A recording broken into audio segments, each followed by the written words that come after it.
What's going on, everyone? Welcome to Hi-Fi Hour. My name is Mike, and I am here today with a special guest, Kerry Geist from KLH. How are you doing today, Kerry? Doing great, Mike. Thanks for having me. No problem at all. It's a pleasure to be talking with you, mainly because I grew up in the 80s and I know who KLH is. A lot of people that are growing up in this day and age, you may say KLH, like, who's that? And that bugs me for a few reasons, because KLH has had some huge accolades in their experience as a speaker maker, as a electronics company. So we're going to get into all that here in a little bit, but I want to get to know you first. So you've been with KLH about 2 years, right? Yeah, a little less than 2 years, yes. And before that, you were a Eclipse man. That's correct. 32 years. 32 years Eclipse. So you probably know a good buddy of mine, Mr. Mark Cassavant. Yes, I do. I've known Mark, over 30 years. He is an amazing guy, isn't he? Well, some people say that. I'm not sure I go that far, but I get along really well with him. But we're great friends, and that's sometimes we kid each other, and that's just how we get along. He's a really good guy, and he knows his stuff. Yeah. He'll probably get a kick out of seeing you and I talk as well. He's done one of these with me as well. So you're in good company. So it's cool that you came from Eclipse, because Eclipse and KLH share a couple commonalities, which is just quality, classic American-made speakers. So how was that transition for you? And what were you an engineer at Eclipse as well? Yes. Well, my background's engineering, really kind of engineering / product development. Okay. Over 32 years at one company, you find yourself kind of in a variety of areas, Mm-hmm. So not only engineering and product development. At one time, I was in charge of some manufacturing and things like that. So, that was back when, everything in the speaker industry was actually built in the United States, mm-hmm. which, isn't so much anymore, but as we all know. But yeah, my background is primarily, I kind of feel more comfortable in the engineering role. But also, I like the product side as well, kind of figuring out what kind of products are right for the market and that sort of thing. Mm-hmm. So, but yeah, you were kind of asking kind of the similarity. It is kind of weird in some sense, just because going from from a company that had a heritage like Eclipse from, I think it started in 1946, to a company like KLH, which I believe started in about 1958. And of course, Eclipse, of course, is still a very, very popular brand today, but KLH was extremely popular, much more so than Eclipse really back in the day. And I think at one time I understood that KLH employed as many as 500 people. I mean, if you just think about that. They were actually considered I did my homework, and they were actually considered the largest speaker company in the world. Is that right? Yeah, I didn't even know that. Yeah, I Wikipedia, but I was really surprised to hear that, because you think of speaker companies, a lot of people think Eclipse, a lot of people think of, Martin Logan and Bowers and Wilkins, stuff like that. Right. People, it's funny because I came across how I found you, or how I found KLH's relevance again, was actually through social media, through Instagram. Sure. And I stumbled upon one of the posts of one of your new products that we'll talk about here in a little bit. And I was like, wow, that's a cool classic looking speaker. What's going on here? And I'm like, KLH? I'm like, KLH. The last thing I saw at KLH was at a thrift store, and right. It was not to definitely play down the company, but it just hadn't been in people's minds and peripheral in a very long time. Absolutely. Do they make a quality product? Absolutely. I think anything KLH I've ever owned has been great. However, they have been out of the limelight for a while. Right. And a lot of things another thing people might not know about KLH is that when you think of electrostatic speakers, you think of Martin Logan. Martin Logan has made a lot of money off of electrostatic speakers. However, KLH built the first full range electrostatic speaker. These are things that a lot of people don't realize, that KLH is one of the forefathers of hi-fi audio in this country. Right. And I'm so glad that they're making a comeback. Yeah. Now, The Model 9 is such an interesting product because you're right. And it's still kind of held in really high esteem, even today. We have a few pair of the original products ourselves at the office. And it's still a really, really good sounding competitive loudspeaker. So, it just kind of reminds us every once in a while that, while we don't have nearly as good, measurement tools and know as much about the technology and everything available to us today, a lot of that didn't exist back then. But nonetheless, people still managed to design some really incredible sounding loudspeakers. Yeah. I was so impressed when I read that. I was like, because like I said, when I think of electrostats, I think of Logan, I think of companies like that. And just knowing that KLH was the first one to do it, I'm like, okay, all right, this is pretty cool.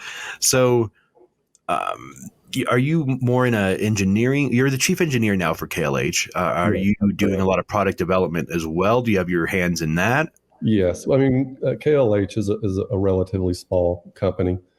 So, which is really kind of one of the things I really enjoy about it. You're not doing the same thing day in and day out. So yeah, I do a lot of the engineering, although I do have a kind of a partner in crime in that respect.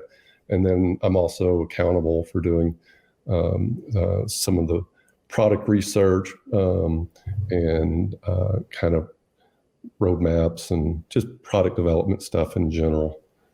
Okay. Now, when you came on, did you kind of look at their history and go, okay, I like this, but we can kind of take that, blend it with the technology of today and move forward with the product mix? Well, absolutely. However, it wasn't one of those things I can honestly say immediately struck me that way. I just like loudspeakers. I've always been that way. I mean, really, if you really dug into my history, I was into loudspeakers, as a lot of us were, before I joined Eclipse, when I was in college, when I was in high school. I really enjoyed loudspeakers and anything kind of audio electronics. So I just have become a fan of loudspeakers in general, and then just all the different ways that loudspeakers are designed, and what comes from that are the advantages or disadvantages that kind of emanate out of that. And of course, a lot of them are very well known, but a lot of them are also very subtle. So that always intrigues me a little bit. So I guess to your point, I worked for 32 years for a loudspeaker company that primarily designed horn loudspeakers. Right. And, going to KLH, they tended to be a company that focused really largely on conventional direct radiator type of loudspeakers. Of course, you mentioned the Model 9, which is electrostatic, but for the most part, they were direct radiator loudspeakers, and then more specifically, acoustic suspension designs, which I'm sure we'll get into in a minute, because I think, we're going to talk about the Model 5, which specifically is acoustic suspension, which you just don't see a lot of that today. And kind of going back to your original point, that was kind of one of the original things that kind of intrigued me about the KLH. That kind of slowly kind of evolved with me over time, was that, here was this kind of technology that kind of was originated back in the 50s and 60s and really dominated the industry back during that time, but then it kind of disappeared in favor of kind of more traditional bass reflex designs that we see today. Hmm. And it's not that some people aren't out there doing acoustic suspension, for example, but they're really few and far between. I mean, they're pretty rare. So that was kind of one of the things that kind of intrigued me, because that was one of the things when I first got into the industry. There were still some of those out there. I can still remember a really good friend of mine having some really early Boston acoustic speakers, which, they were kind of a brand that kind of came out of that whole acoustic research, Advent, KLH kind of genre of brands that existed back then. And I remember my buddy of mine had these loudspeakers that were acoustic suspension, and they just sounded great. It's a technology, again, that I just kind of gravitated towards once I kind of came to KLH, because it kind of comes back to there are advantages and disadvantages on all loudspeaker designs, but you kind of look at a particular technology and you go, okay, yeah, I know what the advantages of that are. And, and with today's technology, I think it really improves upon that in a way that maybe some other designs that are out there, maybe not so much. Okay. So now for our audience at home that may not know what acoustic suspension is, can you kind of describe it to the public that wouldn't really understand it? Sure. Just go back with the history just a little bit. It was designed and patented by Edgar Vilcher. I think it's back in about 1954. Mm-hmm. And it's a fairly simple concept. But basically, a loudspeaker is pretty much this mechanical system that has resistance to movement. And when you put that in a loudspeaker enclosure, that's a closed box, the air that forms in the volume behind the loudspeaker, that's also a resistance, and it kind of forms an air spring. And really the way loudspeakers were designed back then, they had really tight suspensions, and they put them in very large enclosures. Mm. So the point there is that mechanical system is basically, they call it the compliance of the loudspeaker. It was very stiff and it didn't move. And that really restricted your low frequency performance of the loudspeaker. Right. He was kind of the first person to kind of come along and say, no, we need to reverse that. We need to make the mechanical suspension of the loudspeaker very loose, where really it's just kind of floppy, right, and then put it into a sealed enclosure that's airtight, and that provides kind of the springiness or air resistance or restoring force to the loudspeaker cone. And by doing that, you can actually get some low frequency extension, surprisingly good low frequency extension compared to kind of these more traditional stiff designs. And basically what happens as a result of that is the mechanical stiffness by the transducer, it tends to be more nonlinear than the air trapped in the enclosure itself. Hmm. And because of that, you're actually in a traditional closed box acoustic suspension loudspeaker. The loudspeaker tends to be a little more linear than it would otherwise. So that was kind of the idea behind it, and just plus the fact, and I think this was probably the advantage that may have not been completely foreseen, was just the simple fact that you could make the loudspeaker smaller and still have really good bass response, because of course everybody wanted, a loudspeaker that wasn't the size of a refrigerator. And, and of course, they introduced that product back in the mid 50s.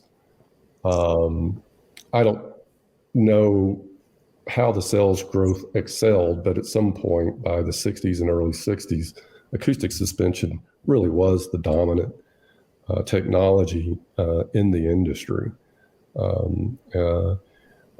Probably throughout the 60s and well into the early 70s. Because bass reflex, if I'm thinking correctly, didn't really start making its way into design until probably mid late 80s, right? I would say it always existed.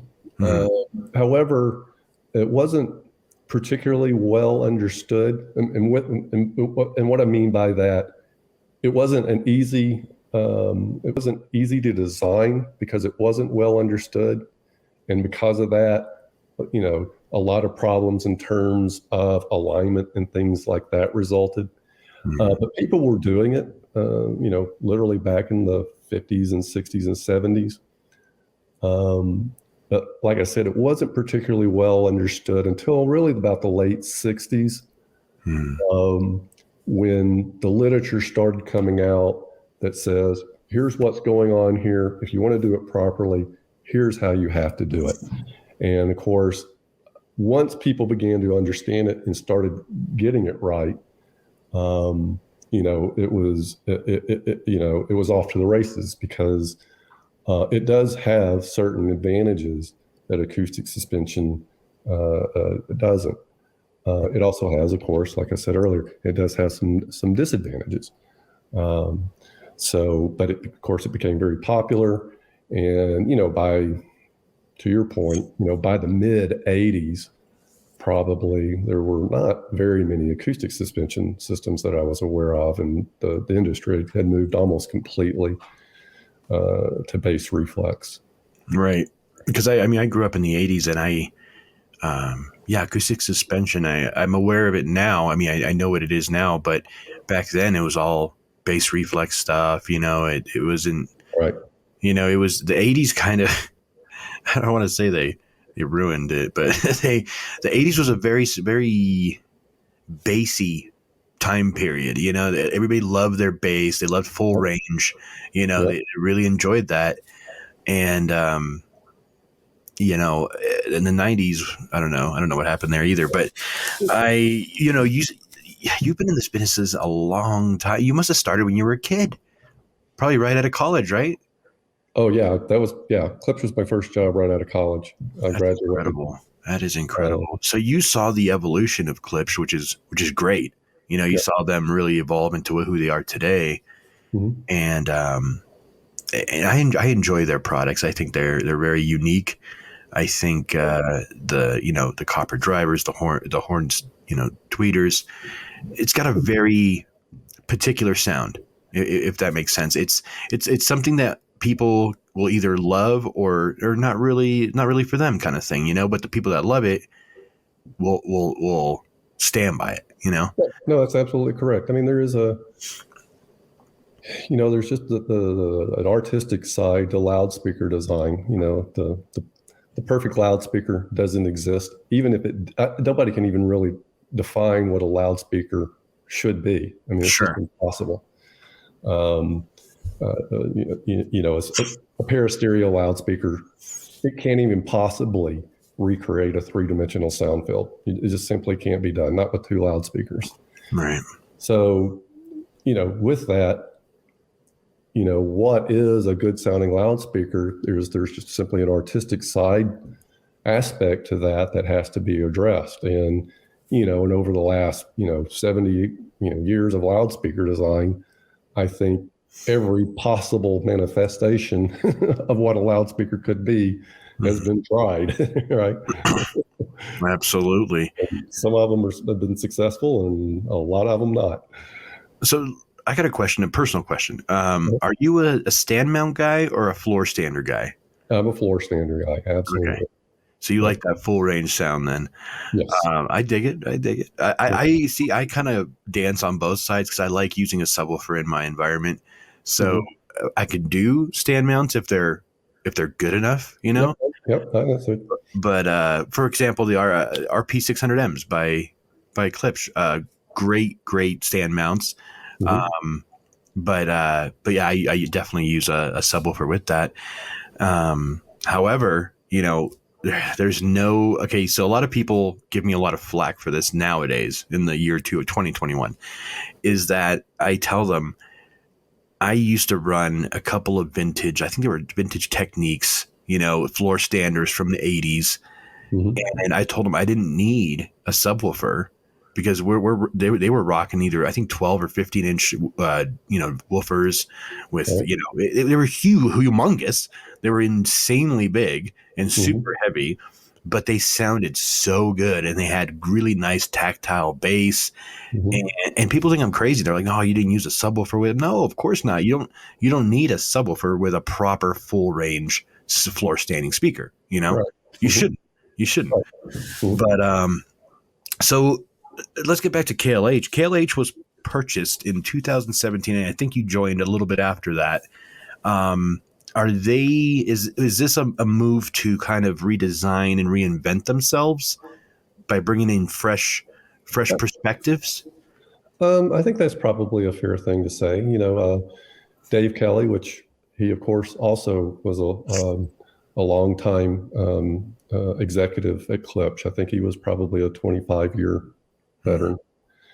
When he left Eclipse, he purchased the KLH brand. He and I go back a long way. I think his vision was to kind of recreate, the brand, but also, pay some homage to the history of the brand as well. I can still kind of remember when I was talking to him about coming on, we were having some of those conversations, and some of those conversations centered around the Model 9, I might add, about, what we can do and how we could do that. And, with my kind of background, that's the sort of conversations I like to hear. Again, I'm a loudspeaker guy, so anything that's kind of different, I'm kind of interested in, because I want to understand, I kind of want to understand how it works, how it measures, how you perceive it, that sort of thing. Absolutely. It's exciting because so that means both of you had that heritage, feeling from Klipsch. I guess where I'm getting at is I'm glad a random Chinese company didn't purchase KLH. You feel me? Yep. So it's cool that your buddy, like, I wish I had a buddy that purchased a big speaker company, because I'd be like, bring me on. But yeah, it's cool that your buddy, did that venture and now has this piece of audio hi-fi history, Right. owns it, Yes. and that's got to feel good. And you come on, and now you guys have just, I guess, announced the Model 5 Right. again, because I Yes. know Model 5 was a thing back in the day. Yeah.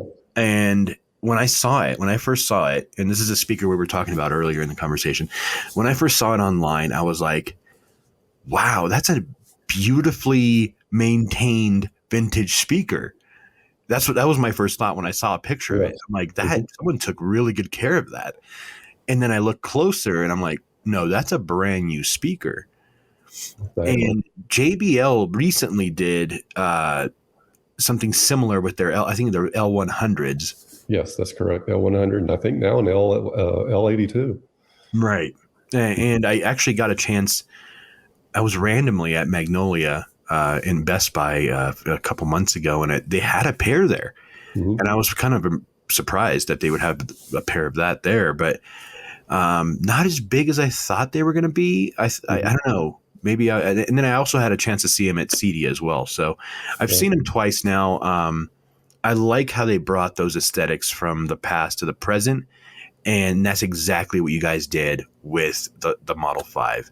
Yes. It's a classic, beautiful cabinet, very clean, no frills, no crazy stuff, just a clean, nice looking speaker. Yes, I mean it's there's I'm thinking kind of two things. One, it has kind of that classic, iconic KLH styling, Mm-hmm. right? And then two, there's been a lot of that kind of mid-century modern design that you Mm-hmm. see everywhere today, and it really fits well into that. So we intentionally went away from traditional black grills, black grill cloth. I hope, it'd be fine with me if I never saw black grill cloth again. But I gotta hide my black grill claws. well, it just kind of comes from me. It's just, it's 98% of the loudspeakers that are out there. Correct. And it's a lot about it's a dominant part of your visual impression of the loudspeaker. I personally don't like grills. Well, I'm with you on that. I can't stand them. But the dust, though, the dust. God, the dust. You got to constantly be wiping it down and everything. But yeah, ideally, I run. There's been one speaker in particular by a company called Dolly, and they actually tune their speaker with the grill on, like to the grill's supposed to live on the speaker, which is kind of frustrating because there's such a beautiful speaker underneath. But aside from that, I think I like the way, I don't know if this is crazy, if this is just me like creating things in my head, but I think a speaker sounds better with the grill off. I don't know. Maybe that's. I would agree with you that certainly you would be better off in the long run designing a loudspeaker with the grill off. Mm-hmm. But as we both know, that's typically not an acceptable visually in a lot of cases as we would like. Yeah. Typically, where these are placed, people are just going to prefer grill cloth. Yeah.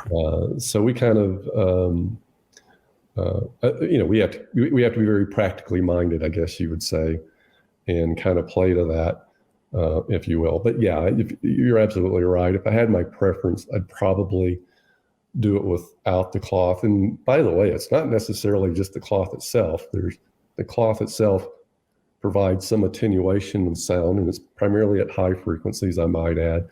But you also have now this frame that you have to place in front of that loudspeaker, and that causes some diffraction effects and things like that as well. Right. That can cause some problems. So there's nothing that can't be designed around very well. It's still something you just have to deal with in the design itself. Now the grills on like the cabinet itself, it looked like a kind of a lighter walnut kind of color, light wood. It's actually a mahogany. Mahogany. Mm-hmm. I'm going to go ahead and post a picture right here at this point where you guys, everybody could see a picture of the Model 5s. I first saw them with the grill off, and that's what caught my eye. It was a post on Instagram with the grill off, and I was like, wow, that is a cool speaker, because it reminded me of it had more of a 70s feel, but it reminded me of, hi-fi in the 80s. Where you sit down, put your cassette tape in or put your vinyl on and just hang out on that shag carpet and listen to music. And those were the days. And I was just a little kid, but I was lucky enough to have a brother that was 10 years older. So he's the one that kind of sucked me into hi-fi. Right. And he had a long career in hi-fi as well. So, which was cool. Which was cool to have, that foundation, because I'm kind of like you. I'm a fan of loudspeakers. Amplifiers are great and all that other stuff is cool. It's all that stuff is the conduit to my loudspeaker. It's I'm a speaker guy. When I go to the thrift store, what do I do first? What speakers they got? What speakers do they have? So I run and see what's going on. Or even when I go to an electronics store, let's see what the new speakers are doing, which nowadays, I think speakers are getting uglier and uglier and uglier because they're making them thinner and thinner and thinner and thinner to the point where I can just smack it and it'll like fall over. Well, yeah, you're absolutely right. the narrower and narrower and narrower, concept, that's been around here. That's been around for probably a good 30 years now. Yeah.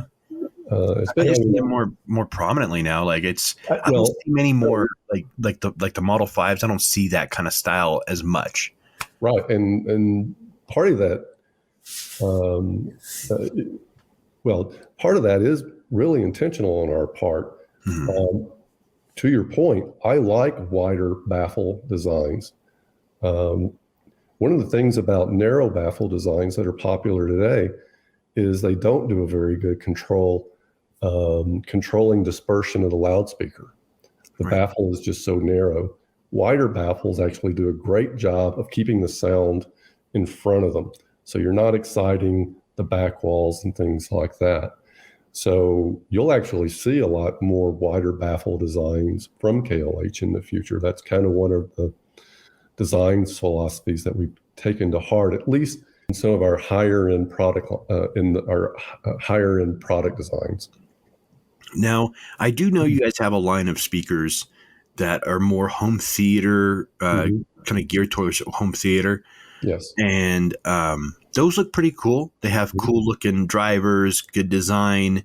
They look like quality, So are you guys going to be doing a complete overhaul and complete redesign on all your product mix, or are you guys going to kind of take what you got right now and just continue to improve and continue to evolve? We're going to kind of build on the product lines the way they exist today. Okay. So we have to have what I would consider to be a more traditional box line of loudspeakers, floor standing bookshelves, center channels, powered subwoofers, and all that have very nice feature sets. Some of them do utilize genuine wood veneers.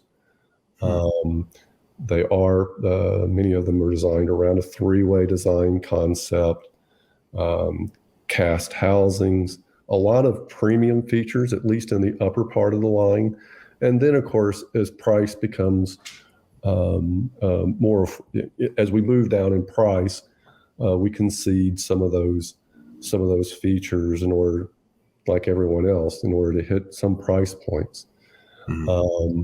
But their product line that is, along the line of a lot of the traditional product families that are out there today by most of the brands that are building loudspeakers today. On the higher end, more traditional stereo side of the loudspeaker side of the industry, we're kind of looking to go to some more back to our heritage, because I feel a lot of that is still pertinent today. And it's kind of like, as we were talking earlier, a lot of the technology in measuring loudspeakers and the understanding and everything that kind of goes behind how they work, I actually think it works in the favor of some of the designs, some of the older designs that KLH did, and Acoustic Research and some of those others. I think it applies very well. I think it actually applies more to, say, an acoustic suspension design than it does, for example, a bass reflex. So I'm kind of wanting to explore that a little more and kind of see where that all leads. This is, like I said, it's kind of been a little bit of a slow kind of understanding for me as well, because, keep in mind, direct radiator loudspeakers and sealed enclosures weren't necessarily what I was doing in my former life. Right. But like I said, once I kind of got into it, and again, you kind of begin to realize what its strengths are. You begin to realize, oh my gosh, what we can do now is this, and what we can do over here is we can take advantage of this. So it really begin to see kind of it all pulls together.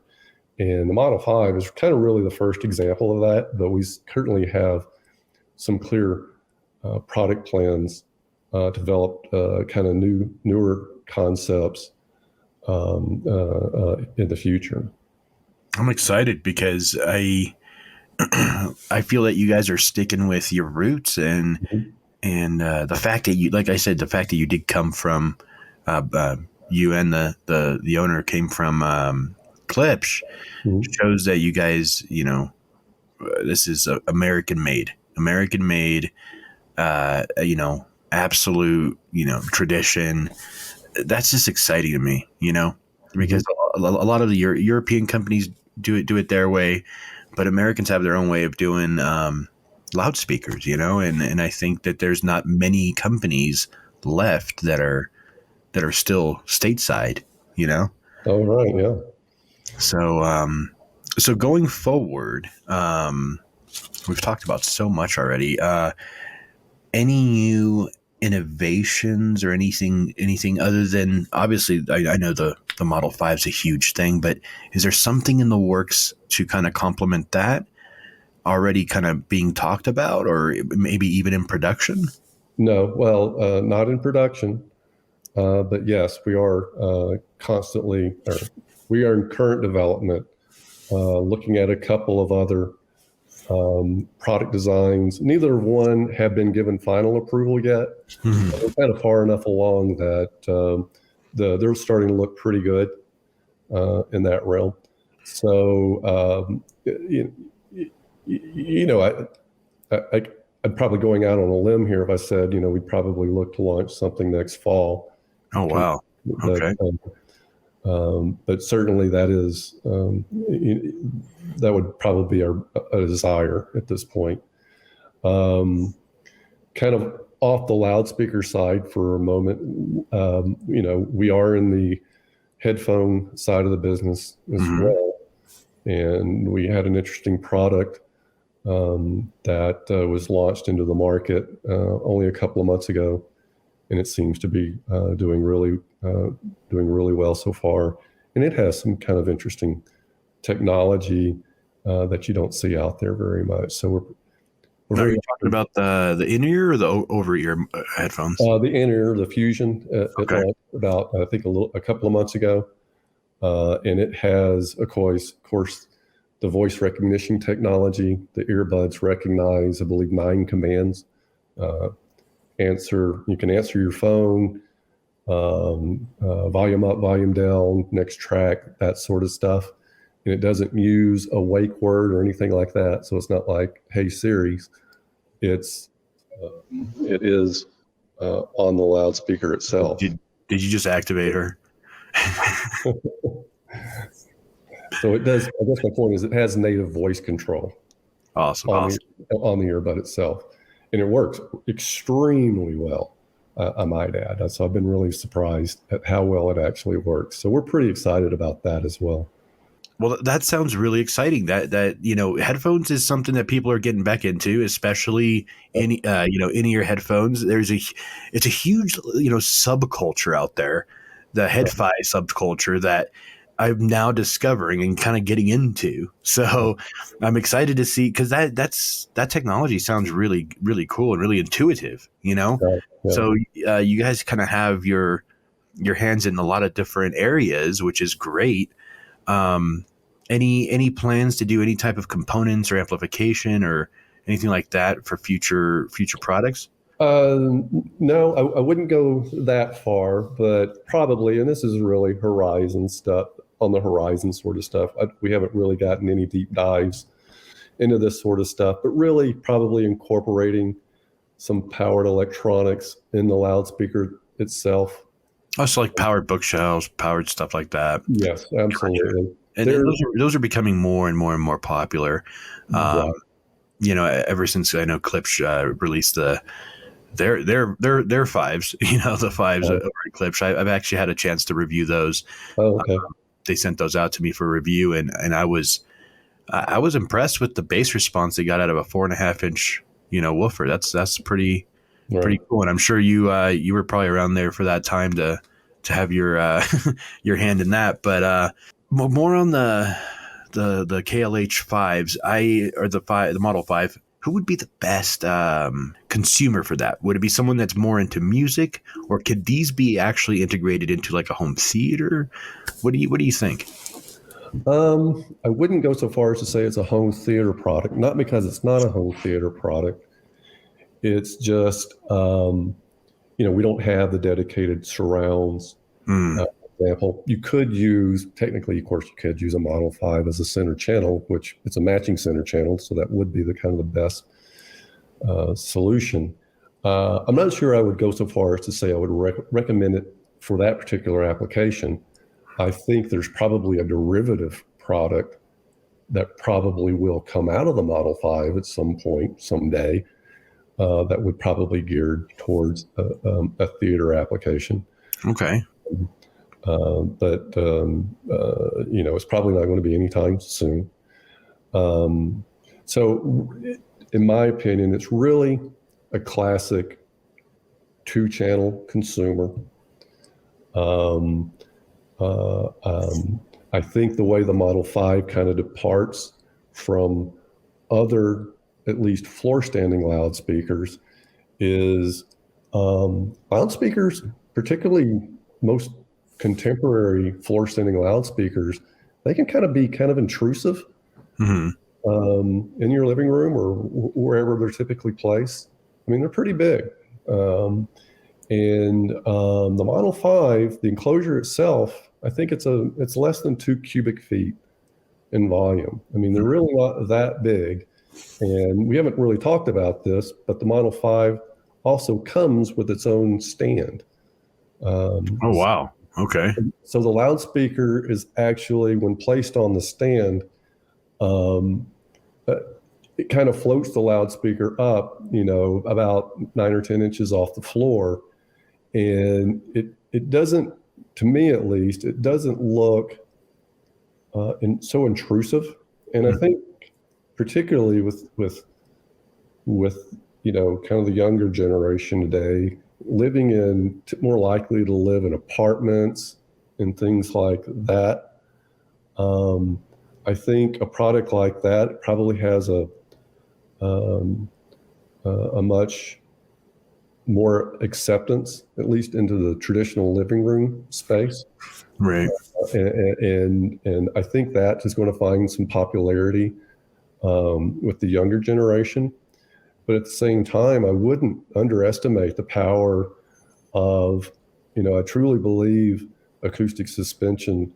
I mean, it is one of the best loudspeaker designs in terms of just pure accuracy. And there's a reason why I say that. Bass reflex systems, while they're great systems, they have a lot of advantages. You are kind of compromising the integrity of the bass performance. And the reason I say that is because a bass reflex system has a tuning frequency. And at that tuning frequency, it has very good output, very good clean output, but it does that at the expense of everything that's below that in frequency. It really goes, the performance goes away very quickly, and it's becomes very nonlinear. And, here's the thing that you kind of have to keep in mind, Mike. Music program material, it doesn't stop at 40 hertz. If there's program music material at 30 hertz or 20 hertz or whatever, it just keeps going. It doesn't know what the cutoff of a loudspeaker is. And kind of going back to your point earlier about the 80s, well, you did get a lot of bass. There was a lot of bass performance in the kind of 80s and 90s recordings, let's say. Yeah. But most of it was primarily above 40 hertz. Right. You weren't getting anything much less than about 50 hertz off of any cassette. Right. or really vinyl, for that matter. The technology just really wasn't that good. But that's not the case today. Artists are using that bandwidth down there and using it very well. I don't know some of the artists that you listen to, but you listen to something like Billie Eilish, for example. It's funny. It's funny you just said that, because when you mentioned UArtist, she's the first one that popped in my head. I'm like, Oh yeah, so that's it. Yeah. Billie Eilish has some songs that really dig deep. They really go really deep. And one of the points I would make is an acoustic suspension design, the transient characteristics and the cleanness of the system and the way it's designed will do that a much, much more good than a traditional bass reflex design will, interestingly enough. Oh, I'm gonna have to I'm gonna have to come into your world for a little bit and see what's going on, because Come on in. that sounds fantastic. Now, for the people that are interested in buying one, and I'm sure after our conversation, people are going to be super intrigued. Yeah. I know I am. What's the price point right now? Because I know prices change constantly in this industry, especially around Christmas and everything. But what is the price point at this point in time for the Model 5? MSRP is $2,000 a pair. Super fair. Right. Super fair. Yep. I think, your competitors are doing it for double the price, and I think that you guys have put a lot of work and time and effort into it, and it looks like a quality product, so. That's again is kind of another part of, KLH's legacy. It was always offered a quality product at a really affordable price. Right. And that was just kind of one of the things that we tried to carry forward with the Model 5. Right. Yeah, I feel that's a good business model to have, because that's a great way to get people not only in the door, but keep them in the family, Yes. Once they own a KLH product and they're like, wow, this is really good. Most people stick around, most people are a lot of people in this industry are loyal to their brand. Yes. I know my roommate is the perfect example of this, because everything he owns is Bowers and Wilkins. Everything, from his computer setup to his home theater to his 2-channel setup upstairs, everything. You see, I'm in the review business, so I'm constantly changing what is coming in and out of my system. So I couldn't tell you that there's one brand that I'm super loyal to, because there's a lot of brands I enjoy, because a lot of brands have different characteristics, Right. just like when you listen to Eclipse speaker, and I know Mark has been trying to get me to listen to the, I don't know if it was the Cornwalls or the Heresies, one of the two. He wanted me to listen to one of their premier speakers, and he's like, Mike, you'll never want to listen to another speaker again. But I have speaker ADD. That's never true, though. I have speaker ADD. I have to experience, because they're different. Every company does it differently. Yeah. And I'm super glad KLH is back in the game and swinging for the fences, because, like I said, for me, it felt like they kind of, over the last 10, 15 years, they were still around, but they weren't at the tip of the tongue. They weren't weren't in conversation, but I didn't know. I honestly didn't even know they were still in business. Right. 5 or 10 years ago. I just didn't. And, even when, even going back to when I started at Eclipse, I was aware of them, but, their star had already passed a little bit. I believe I still remember them out there a little bit in some of the dealers and things like that. They were pretty popular in the 80s and 90s, I think, weren't they? Their primary popularity was really in the 60s and the 70s.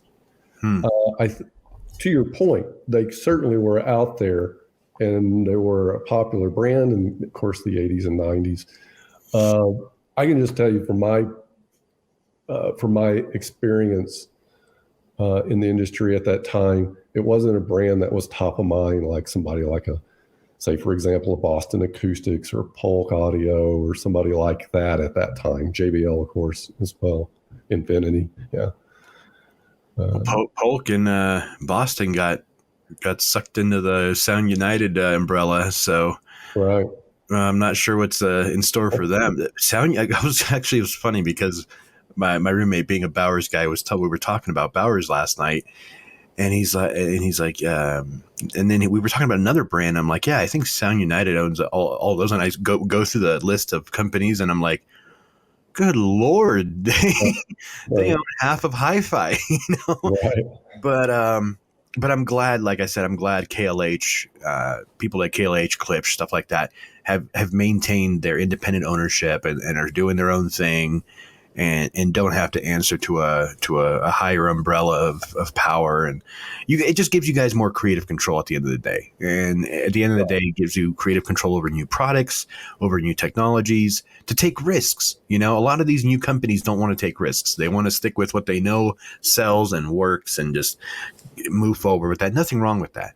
Because if you're putting out a great product, nothing wrong with that. Because, I mean, at the end of the day, a company's job is to make money.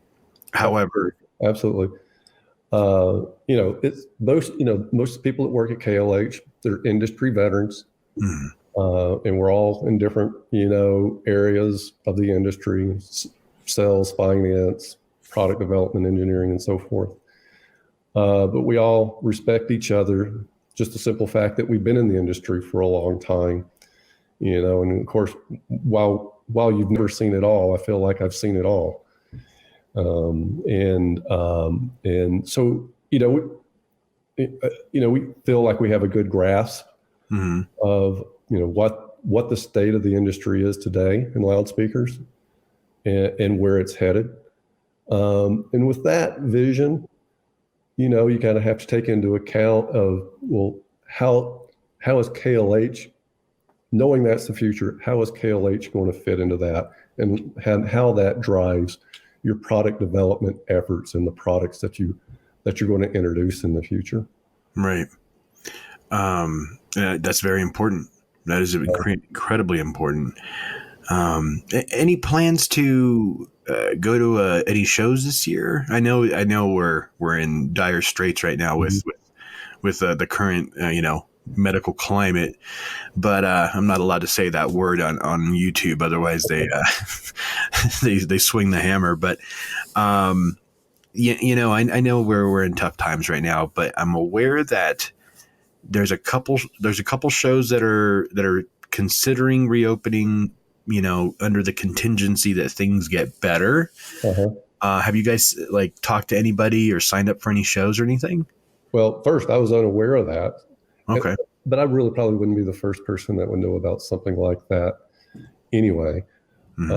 So my answer simply is, well, I can't honestly, I don't know at this point. I'm really not sure. I'm anxious to get back to some shows again. Yeah. Just, if nothing else, just with the feeling of just getting back to normal, if nothing else. Right. I think we're getting close. We're getting closer.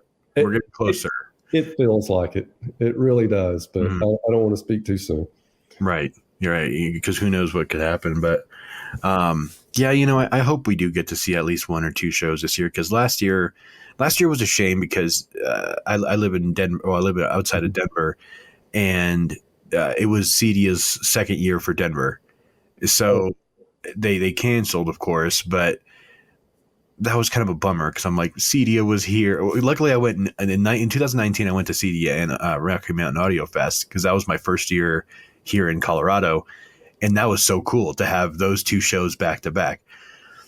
And I wanted more. I was hooked. I was hooked, and I wanted it to go to Exponent. I want to go to all these shows, but it happened. What happened last year happened, and they had to cancel, and it was unfortunate because, I feel that it was unfortunate for the public, but it was actually, I think, an advantage for the companies because it allowed them. Not only has a lot of hi-fi companies done really well during this time, it's allowing them, it's giving them some time and giving them that pause to create new products, to innovate, do R&D, do marketing, get the public aware of what they're doing. And I think it was, I know it just sucks to say this, but I think this was a good thing for the company wise, and to grow. You are right, because it actually gave a lot of companies a lot of time to kind of reevaluate things. Because you know how it is. You kind of get wrapped up in the kind of day-to-day business of doing business, right? Right. And it just seems to just kind of go automatically, And, and once all this kind of hit, we were all kind of just starstruck a little bit, not knowing exactly what to do and kind of what the future held. And I think we all just immediately went into a wait and see attitude. And after about 6 or 8 weeks or so, it kind of, oh, okay, well, this, maybe this isn't so bad. And it's like you say, the industry actually kind of picked up as a result of all this. And it did. Who would have forecast that? Nobody. Right. I mean, people got bored at home, and well, the cool thing too about you is if you were, I'm not sure what part of the world you live in, or what part of the country, but if you were in one of those parts where they did a mandatory quarantine, you're like, okay, I'm just going to sit here and design speakers all day then, that's definitely, well, that is funny, Mike, because I'm not so sure it was so much design loudspeakers as much as it was, just kind of give you kind of a quick, history of what happened. We were well into the development of the Model 5, going into the spring of last year. Okay. And when this all hit, it kind of, for about a period of time, I'd say about 7 or 8 weeks, it kind of put all our product development efforts on hold or so, and which basically meant I didn't have a lot to do. However, I went back to all the textbooks and everything that we had done on the product so far. I basically reevaluated everything. It was kind of just going back to what I was saying earlier. I was kind of learning as I was going along too, kind of, taking my understanding of everything I knew and kind of retesting that as applied to, traditional direct radiator loudspeakers and acoustic suspension. And that's kind of, out of all that is kind of where I kind of began to uncover a lot of the things and began to realize, again, some of the advantages of an acoustic suspension design that I had never really appreciated before. And I don't think a lot of that would have come out without the lockdown, to tell you the truth, which I find so interesting. Yeah. I'm telling you, I'll be honest, before the lockdown, I wasn't really doing much of YouTube. I had already started the Instagram channel, the Audio Arkitekts Instagram channel, and that was growing and that was doing really well. But I think it was in March that my good friend told me, hey, you should start a YouTube channel. Mm-hmm. And I never had thought, I thought about it, but I was never comfortable with it because I was always weird in front of the camera, Come to find out I'm okay at it. Mm-hmm. But, that pause right there, that those, March, April, May, June, July, August, those 6-7 months allowed me to grow my YouTube channel and focus 100% on the YouTube channel and on the social media and on all this other stuff, and without being distracted with anything else, So I'm sorry, it was a win for me, Yeah, so there you go. I mean, things just came out of all this that who would have guessed? Yeah, and I think you're exactly right. I mean, I don't know. It just seems, from my perspective, that YouTube, for example, is such a great medium for loudspeaker and everything. And really, if you ask me, I think that's where a lot of the passion exists today, right? In audio in general. Sure. It seems to be lost a little bit on the retail level these days. So you do see it on the YouTube channels, of course, on Instagram and a lot of other social media. But it seems like that's where it's at today, and you guys do a great job of that. Appreciate it. Yeah, it's been exciting because I've done a little bit of everything on my YouTube channel. I've done some how-tos, some tutorials, a lot of product review. I've been really happy actually working with a lot of these companies that have supported my channel and supported my growth. And now it just seems, it's funny because a lot of people were telling me, just wait until you hit your 1,000 subscribers and you're gonna see that crazy growth. And it's like clockwork. Once I hit my 1,000 in November, I'm almost at 2,000 now. It's just growing and growing and growing. Because I guess YouTube has their algorithms and all that they wait and see if you're serious, and then they'll be like, okay, let's put this guy on. Right. He got to sweat equity into this now. Yeah, paying back. And it's funny to see my progression too, and just not only in what I was doing, but in production value too. Because when I first started, it was with a really old DSLR, a Nikon D90 that could barely do video, and but I tried my best, and I was like, okay, I liked it. So then, I invested more and more and more money into my gear. Right. Man, it's been quite the adventure. But at the end of the day, where I like creating value is by doing things like this, where I get to talk to someone that's part of the heart of the business.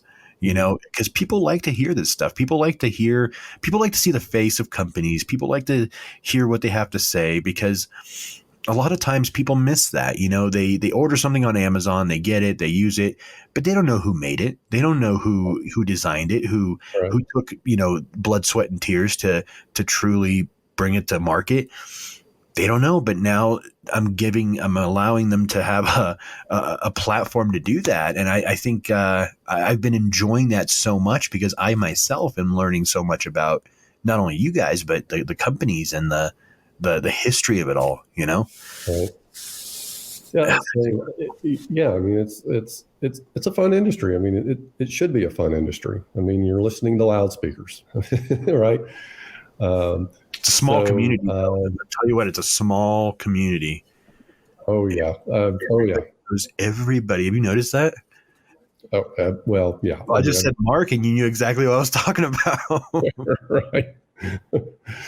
And just over the course of time, I've worked with people that are, of course, now at JBL and are still good friends with mine, for example. Martin Logan, a Variety Paradigm, several different places where I've just had worked with them at one time or another, or had just gotten to know them. So yes, you're exactly right. It's a small industry. For the most part, a lot of us know each other, it's just it's all people that are interested in sort of the same thing. Mm-hmm. Yeah, it's cool getting to know all you guys. Honestly, it's mm-hmm. Every time I do one of these episodes, I really enjoy it, because it's like I made a new friend. I made a new friend in the industry. So it's advantageous, because, like I said, you guys are always more than welcome to do a live stream with me, or whatever. Or if you have a new product coming out, I would love to have you guys on to share it with the world, because I mean, everybody's consuming everything online now. Nobody watches commercials. Nobody reads Absolute Sound anymore. God bless bless all these publications' hearts, but not a lot of people are reading, physical publications. Physical media is kind of making its way out. Everything's like digital. Gimme, like in your face. So, that's the consumption now. Is all digital. It's a digital world. So by doing stuff like this and going to shows are still cool. People still go to those, and I think that's the best way to introduce a product, because people get to listen to it and experience it. Exactly, absolutely. Because we don't have a lot of mom and pop, brick and mortar hi-fi stores anymore. I mean, there's a few here in Denver. There's like Listen Up and Soundings and stuff like that, but those are few and far between, and those don't carry every brand. They just carry the brands that they could fit in their showroom. So that's why I think shows are very important. It's because you get to wow your customer right then and there. Right. Yes, absolutely. But all right, brother. Well, thank you so much for coming on. I appreciate it. Okay, no, I've enjoyed it. And like I said, you're always do this anytime. I can talk about loudspeakers all day. We can go down lots of rabbit holes.